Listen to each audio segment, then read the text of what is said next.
Okay, real talk. Something absolutely wild is happening right now. Piracy is back, like really back. And not in some underground, sketchy corner of the internet. We're talking mainstream, normalized. Yeah, I use that site kind of back.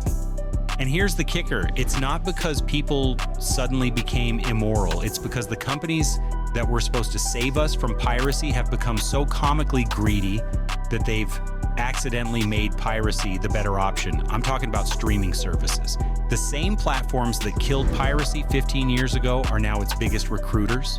And honestly, they have no one to blame but themselves. Let me show you exactly how this happened, because this might be the most predictable corporate self-destruction I've ever seen. Cast your mind back to 2010.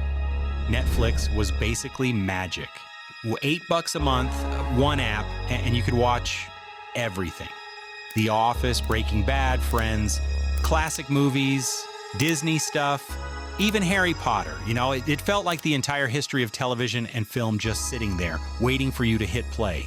No commercials, no hidden fees, no this content isn't available in your region. Nonsense. Just pure, unfiltered entertainment.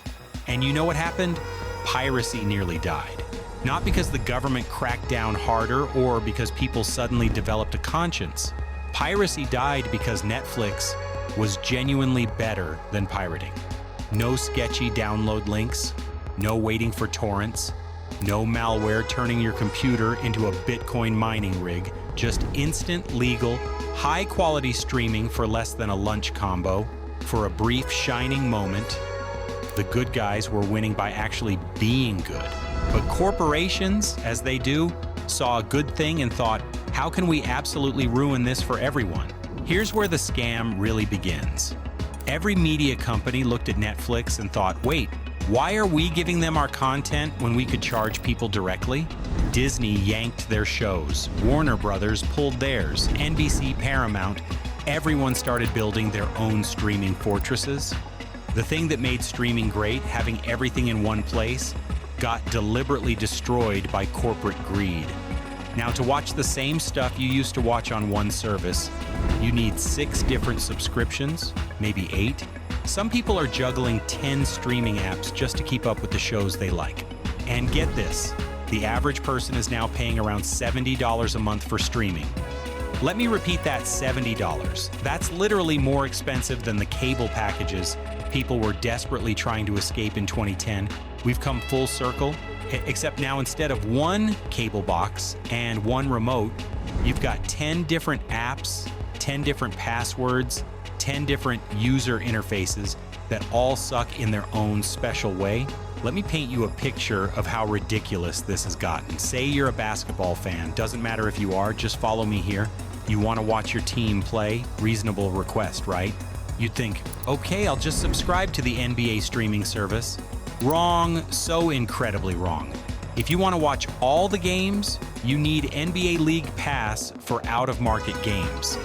But wait, you can't watch your local team on League Pass because those rights belong to regional sports networks? And if it's a nationally televised game, that's on ESPN or TNT, which means you need another subscription service or a cable package. So to watch one sport, you're looking at potentially 3 or 4 different subscriptions, totaling over $90 a month, $90 to watch basketball. Meanwhile, and I'm definitely not endorsing this, just observing, there are websites where you can watch every game in perfect quality, completely free, with interfaces that are honestly cleaner than some of these official apps. Like, at what point do we admit the pirates are just better at customer service? But here's where things get really dark, and I need you to stay with me because this explains literally everything you're frustrated about. The streaming disaster isn't just regular corporate incompetence. There's a specific reason everything feels so aggressively bad, and it has to do with who actually owns these companies now. Private equity has systematically bought up Hollywood. Over the last 20 years, investment firms have purchased studios, production companies, talent agencies, even the entertainment news outlets that are supposed to report on all of this. They use leveraged buyouts, borrowing massive amounts of money to buy a company, then immediately stripping it for parts. Lay off the expensive talent, sell the valuable assets, cut every cost possible, then either flip the company to another buyer or just let it collapse after they've already extracted their profit. It's financial engineering, not entertainment. Writer salaries have dropped about 23% over the last decade. Actors and screenwriters, same story. The people actually creating content are working with smaller teams for less money, which is why the quality of everything has noticeably declined. Remember Breaking Bad? 5 seasons over 5 years. Every season was incredible. That show came out right before this private equity takeover really kicked into gear. Today, you're waiting 2 years between seasons of your favorite show. And when it finally arrives, it's somehow worse than you remember. That's not an accident. That's the business model. Okay, this next part sounds like I'm making it up, but I promise you, I'm not. Netflix executives are now telling writers that their shows need to be second screen friendly. What does that mean?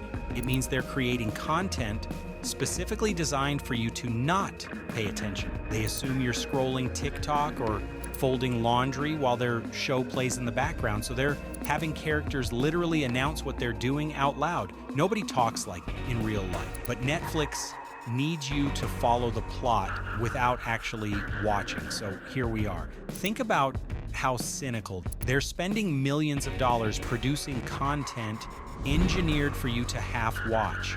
Because if they train you to expect shows that don't demand attention, you won't notice when quality drops. And if you don't notice quality dropping, they can keep cutting budgets while raising prices. You're being conditioned to not care, so they can care even less. Meanwhile, they're pumping out hundreds of originals nobody asked for. Netflix alone released nearly 600 new shows and movies last year. There's absolutely no way 600 things worth watching come out annually, but flooding the platform creates the illusion of value. Its digital sleight of hand distract you with quantity while quality quietly exits stage left.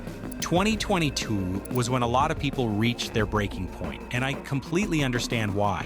Warner Brothers Discovery started quietly deleting shows from HBO Max, not removing them temporarily, not moving them to another platform, deleting them from existence. Westworld, one of their flagship shows, just gone. The Mighty Ducks reboot, Willow, dozens of other productions.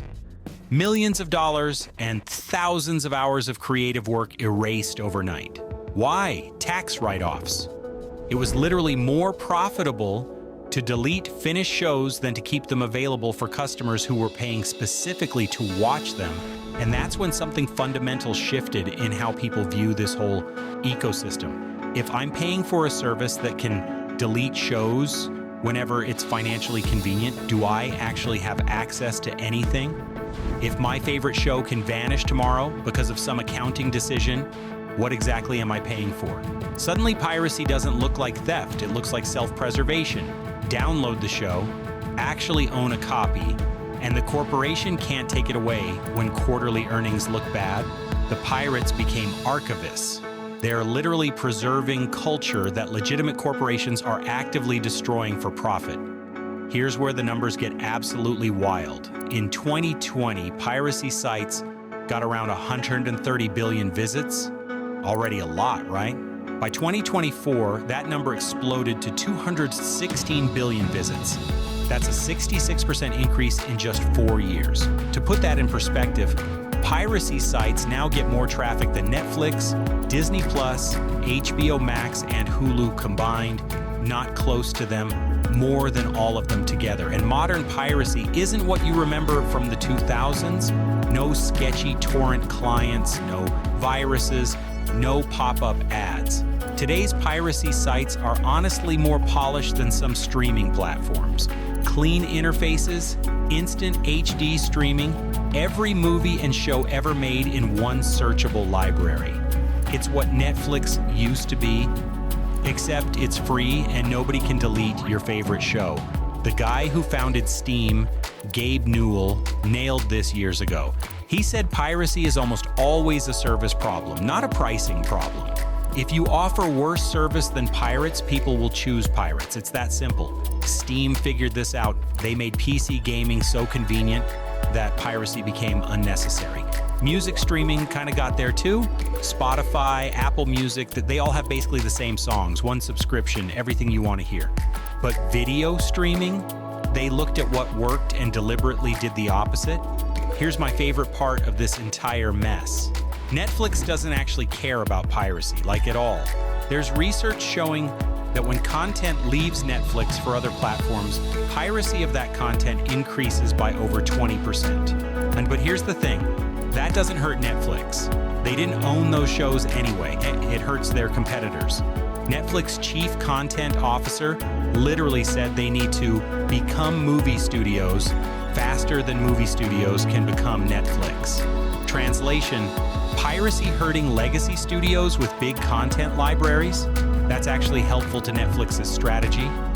They even admitted back in 2013 that they were using data from piracy sites to figure out what shows were popular enough to be worth licensing. Meanwhile, their competitors are hemorrhaging money. Paramount lost $1.6 billion on streaming in 2023. Comcast lost $2.7 billion. Even Disney lost $2.6 billion. And how are these companies responding to catastrophic losses? By making the customer experience worse, raising prices, adding commercials, cracking down on password sharing, deleting content.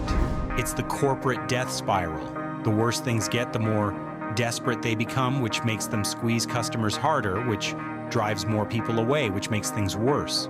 They're stuck in a loop of their own making. This isn't just about movies and TV anymore. This is about a fundamental shift in how corporations think about customers. You don't buy anything anymore, you license access. And that access can be revoked whenever it's inconvenient or unprofitable. Buy a movie on Amazon, they can remove it from your library. Own a game, company can shut down the servers. BMW literally tried to charge a monthly subscription for heated seats that are already installed in your car, like everything's becoming a service. Nothing is truly yours. The same private equity playbook destroying streaming is infecting everything else. Social media platforms are being enshittified for advertiser money.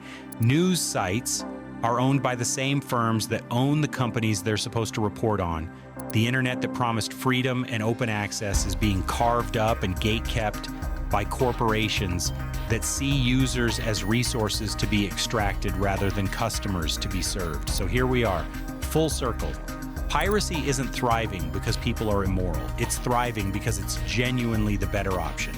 Better selection, better interface, better reliability, actual ownership, no content deletion, no regional restrictions, no price increases, no ads unless you want them.